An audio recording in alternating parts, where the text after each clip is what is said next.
Finally আজকে গেতাছি দলাপাড়া হাটে sofa কেনার জন্য। তো অনলাইনে দেখছেন একটা সোফা কিনা আমি ধরা খাইছি। তো সেই সোফা রিটার্ন দিয়ে দিছি।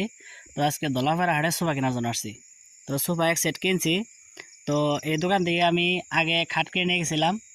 তো আজকে দলাপাড়া হাটে যে কটা দোকান আছে সব দোকান ঘুরছি, মোটামুটি সব দোকান ঘুরে যে দোকান থেকে খাট নিয়েছিলাম ওই দোকানে এসে দেন আমাদের বাড়িতে এসে পড়ছি। তো ওই দোকান থেকে এই সোফাটা আমি বেনাল্লা চাচার সাথে সাহায্য করতেছি।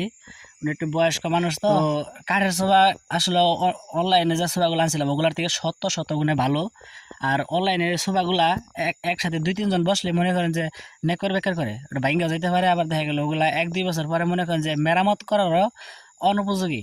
ওগুলা আসলে সৌন্দর্যের জন্য এগুলো বাইতে ভালো, কিন্তু ব্যবহার করা যায় না। তো সেই জন্য কাঠের সোফা আনছি। এগুলো হলো একদম আকাশমণি কাঠের সোফা। তো এগুলো একজন অর্ডার দিছিল, অর্ডার দিয়া সে আর নেয় নাই। তো এগুলো একটু কম দামের মধ্যে আমার দিয়ে দিছে আর কি। তো এই সোফাটির দাম পড়ছে 25,000 টাকা, 2 to 1।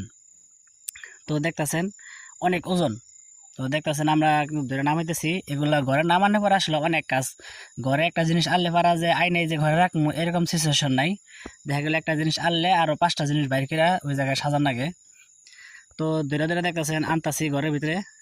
তো আনার পরে এখন তো আর এখানে সাজানো যাইতেছে না, আপাতত এই জায়গায় রাখতেছি। তো এগুলো ওই যে পিছনে যে একুরিয়াম আছে ওগুলো সরিয়ে একুরিয়ামের ওই জায়গায় সোফাগুলো দিব। তো আমার সাথে সবাই সাহায্য করতেছে। আজকে যে পরিমাণ রোদ গেছে জানেন না। তো তো রোদের মধ্যে আইন না মনে করেন যে আমিও যে মরণ হয়েছি, চাষা মরণ হয়েছে। তো চাষা আইন না পানি টানি খেলে একটু জিরাইতেছে, আলাপ টালাপ পারতেছে। তো এটাই হলো আমাদের বাড়ি। তো এখন এই সোফা তো আনলাম, আনা শেষ, কিন্তু এই সোফা সাজানোর জন্য যখন অনেক পরিশ্রম করতে হবে। এই যে এই পাশে যে টেবিল টেবিল দেখতেছেন এগুলো সব সরান রাখবো। এই যে এগুলো কিচ্ছু থাকবে না, সরে তারপরে যায় সরানোর জন্য প্রথমত আগে সরান রাখবো একুরিয়াম।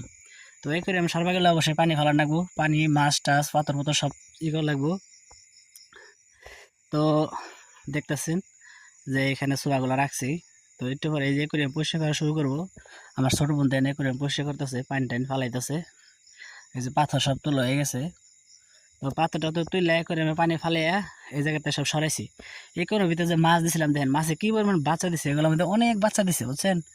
20টা 25টা মাছ দিছিলাম, এখন মোটামুটি এর মধ্যে 40-45টা মাছ হয়ে গেছে। মাছে বাচ্চা দিছে। তো মাছগুলাই নেই করে আমি মাছগুলাই না হাউজের মধ্যে ছেড়ে দিলাম। আমার এই হাউজের মধ্যে মাছের অভাব নেই, শত শত মাছ। এখানে কাবার ফোম কেনার জন্য তো এই দোকানটাই আমার কাছে বেস্ট মনে হলো, কারণ এখানে অনেক কালেকশন জিনিসের। তো এখান থেকেই সোফার যে ফোম কাভার, তারপরে আপনার হলো পর্দা, সব কিছু এই দোকান থেকে নিয়ে নিছি। তো এগুলা আইনা